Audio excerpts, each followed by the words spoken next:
So this is how you can stop Snapchat from saving photos to your camera roll.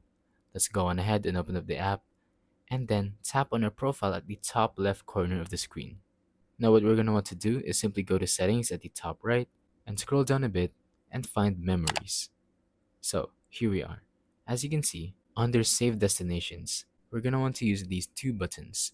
The save button, so as you can see, mine is set to memories. So you're going to want to set it to simply memories and not camera roll, because if you save it, it's going straight to your camera roll if you tap on these two.